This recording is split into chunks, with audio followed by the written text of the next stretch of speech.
Bienvenue sur Top Hero. On va parler de la défi de la Légion Noire. Je dis souvent aux gens de faire attention de ne pas mettre des niveaux trop élevés. Donc là, moi, par exemple, je suis niveau 10 sur. Je suis en élite. Je suis en élite 2 depuis plusieurs semaines. Et en fait, j'ai testé ma deuxième troupe là, que j'ai montée dernièrement, que j'ai assemblée. Donc ici, on a tous les persos, les meilleurs persos. Elle est pas top, elle est pas full. Mais voilà, donc avant, je la passais avec ma team 1, j'ai changé ma team 1. Normalement, ça passe avec la team 1, mais la team 2, par exemple, donc je la teste dessus. Donc toujours en solo, défi de la Légion Noire. Et donc là, je prends, donc j'ai tout fait jusqu'à maintenant avec la T2, j'attaque avec la T2 et bon, elle passe. Donc, je vais tester jusqu'où ma T2 va, en fait, pour voir comment elle est, comment elle se situe. Et pour le moment, je vais rester sur ce niveau-là jusqu'à ce que la T2 passe plus. Je finirai avec la T1 et je recommencerai le temps de monter ma T2 pour passer mes légions noires tranquilles. Et puis après, je monterai ma T3. Donc pareil, je ferai pareil avec la T3 jusqu'à ce que voilà. Donc là, elle monte tranquillement la T3. Hop. Donc là, je suis niveau 12. Attaque. Ok. Alors, je sais pas si ça remet les troupes au fur et à mesure. Ça passe pas, des fois c'est juste une histoire de troupes. Non, ça monte. Parfait. Et donc, là, je teste tranquillement ma team 2, qui est beaucoup moins forte que ma team 1, toute proportion gardée, mais elle est beaucoup moins forte. Et ça passe tranquille. Donc, on continue en fait, jusqu'à ce que ça bloque. Puis quand ça bloque, on finira avec l'autre équipe. Donc là, ça passe tranquillement.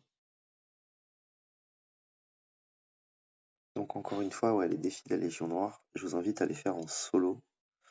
Pas demander d'aide, ça sert à rien, vous allez dépenser déjà des ralliements de 10 au lieu de 5. Donc là, ça passe pas, je vais retourner, je vais regarder, je vais remettre ici, on va remettre tout le monde, on va la retenter une fois. Des fois, ça passe pas parce qu'il y a un manque de personnel. Attaque, on retente. On est au niveau 15, voilà. Ça passe pas, tant pis, on va l'attaquer avec la T1. Donc on va finir tranquillement avec la T1. En fait, c'est quelque chose que je rush pas, que je fais en mode détente. Et on va passer tranquille avec la T1. Donc, je me prends pas la tête et je monte tranquillement les récompenses. Donc, il fallait au niveau 30.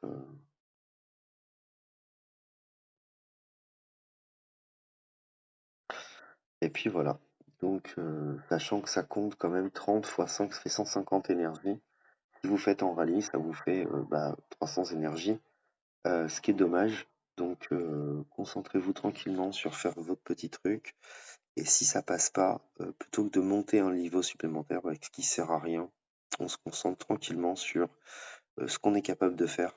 Et on apprend, on regarde aussi, par exemple, moi je peux regarder ici avant les défaites. Ici, c'est intéressant de regarder le niveau de mes troupes, ce qu'ils ont fait en combat.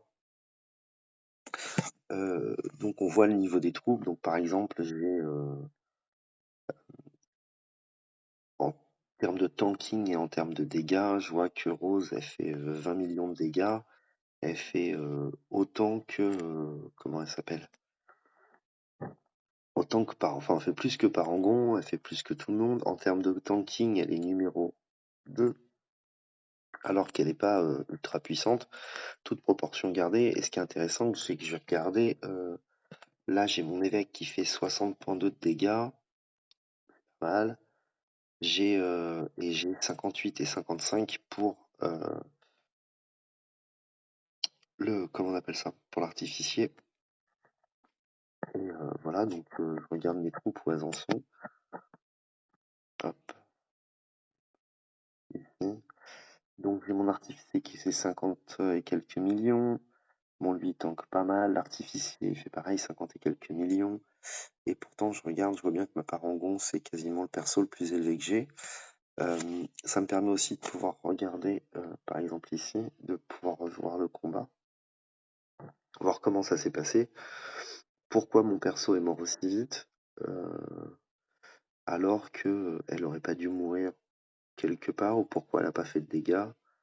Euh, donc c'est assez intéressant de voir ça. Donc on voit le truc. En fait, on s'aperçoit qu'elle fait pas beaucoup de dégâts et tout. Bon, c'est comme ça. On peut regarder également sur d'autres combats comment ça s'est passé. Où là on voit qu'elle a fait beaucoup plus de dégâts. Euh, donc c'est intéressant de comparer en permanence et de pouvoir suivre en fait l'évolution de ses troupes ici. Et en fait on s'aperçoit que bon, ça change malgré tout. Parangon dans le celui-là en fait c'est une anomalie, on s'aperçoit qu'elle a fait que 51 millions de dégâts.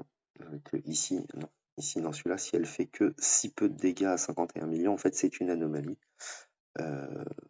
sur le truc. On se dit, bon, bah ok, c'est comme ça arrive. Et qu'en général, c'est elle qui fait le plus de dégâts. Ça permet aussi, moi, de vous montrer ça et de vous dire, bon, bah voilà, plutôt tel ou tel personnage, sachant qu'il faut voir aussi ce qu'ils apportent à côté. Donc voilà. Donc ça, c'était pour les Légions Noires. Merci de m'avoir regardé. Ceux qui l'ont pas fait comme d'habitude, on s'en fout. Et à bientôt sur Top Hero. Ciao!